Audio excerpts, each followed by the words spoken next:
trudno zakładać, że Rosja nie będzie podejmowała działań wrogich. Ona podejmowała je w przeszłości, podejmuje je teraz i wiele wskazuje na to, że będzie intensyfikowała tę swoją presję. I tu mówimy raczej o wzroście nie kilku czy kilkunastu procentowym, jeśli chodzi o skalę tego rodzaju działalności, tylko o wzroście wielokrotnym. To powoduje, że to zagrożenie będzie w moim odczuciu, ale też tak jak ja oceniam i czytam opinie analityków zarówno wywiadu,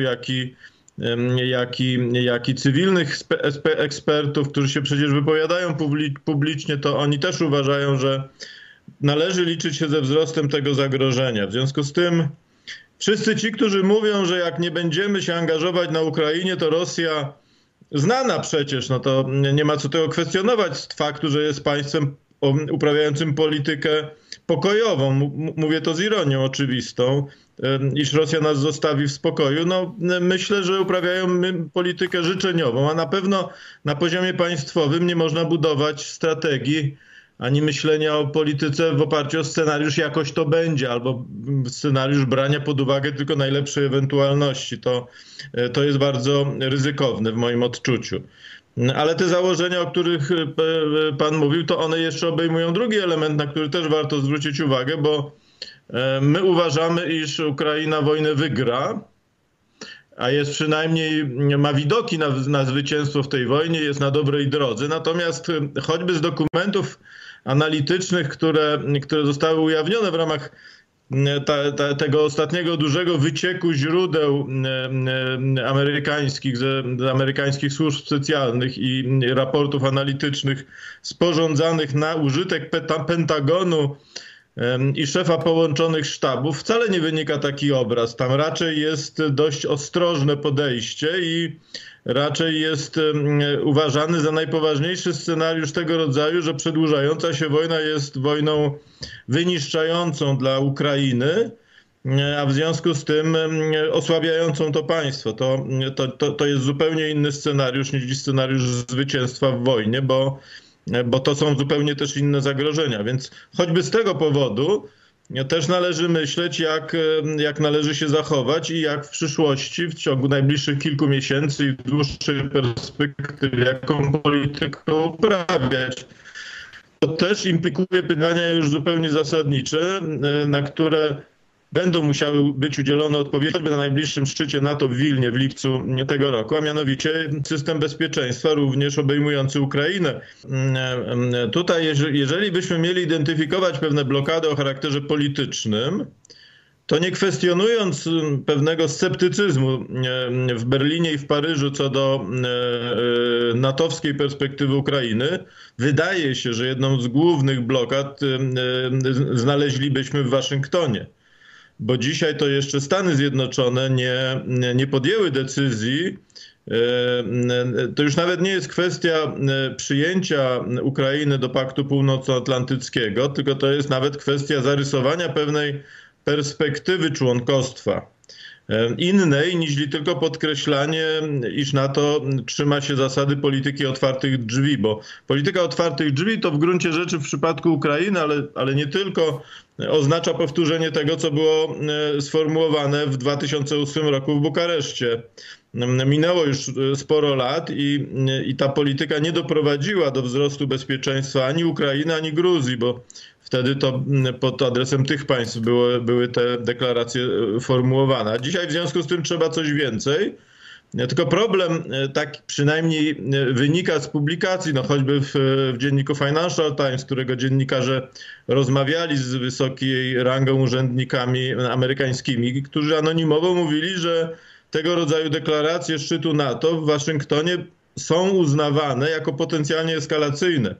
To znaczy, jeśli szczyt NATO w Wilnie miałby określić realne i zakorzenione w kalendarzu perspektywy wejścia Ukrainy do NATO, to przynajmniej do tej pory dominująca część amerykańskiego establishmentu uważa, że to by skłoniło Rosję do eskalacji wojny.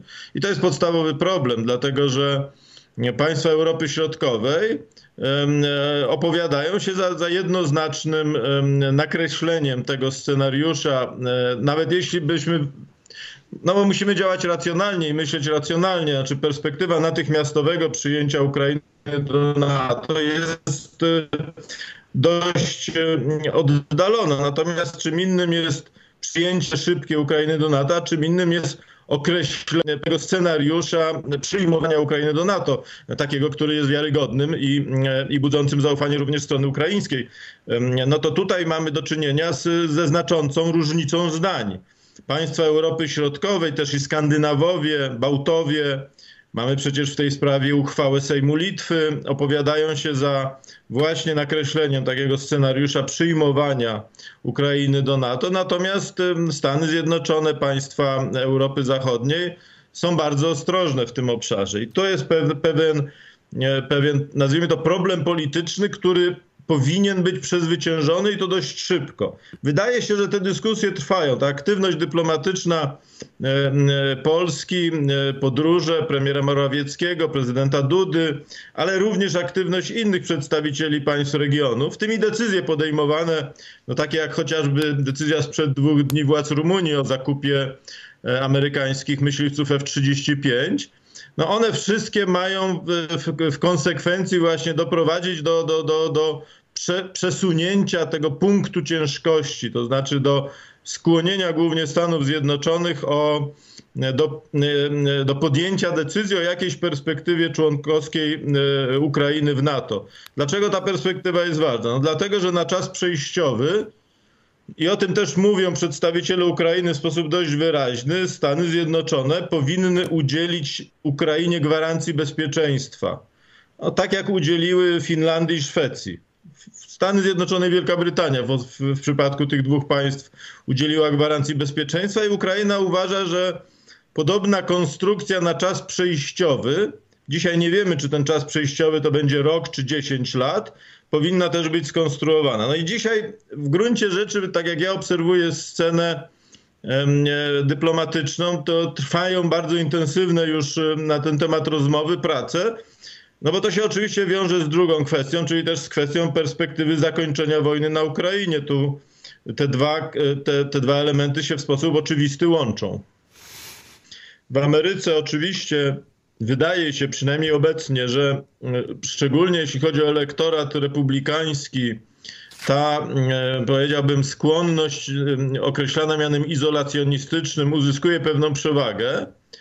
Chociaż to też należy dobrze interpretować, dlatego że tu nie chodzi o strategiczne porzucenie Europy, tylko chodzi o wymuszenie przede wszystkim większego zaangażowania Europy w kwestie bezpieczeństwa. To ci izolacjoniści z Partii Republikańskiej mówią o tym, że Ameryka nadmiernie jest zaangażowana we wspieranie Ukrainy, nadmiernie w porównaniu z zaangażowaniem Europy. W związku z tym tu taki prosty izolacjonizm, poza oczywiście niektórymi głosami już skrajnymi, raczej nie wchodzi w grę. I teraz trzeba na to spojrzeć, jak to wygląda w Europie. W Europie, nawet nie omawiając sytuacji w państwach Europy Środkowej, w państwach skandynawskich, w tej tak zwanej starej Europie, mamy wyraźnie zarysowane 2 stanowiska. Jedno to jest stanowisko, które ostatnio wyeksplikował prezydent Macron,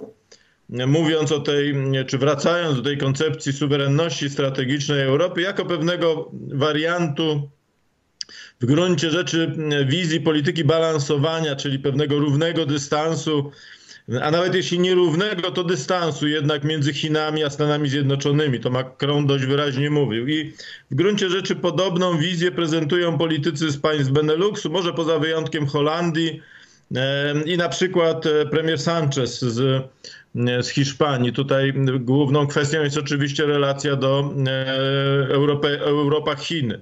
Natomiast to, na co warto zwrócić uwagę, bo ten obraz jest znacznie bardziej zniuansowany, no to jest jednak to, że stanowisko Niemiec jest znacznie bardziej ostrożne. Znaczy Niemcy oczywiście mają swoje interesy, jeśli chodzi o relacje z Chinami i nie są zainteresowane, o czym kanclerz Scholz mówił wielokrotnie, zrywaniem relacji z państwem środka.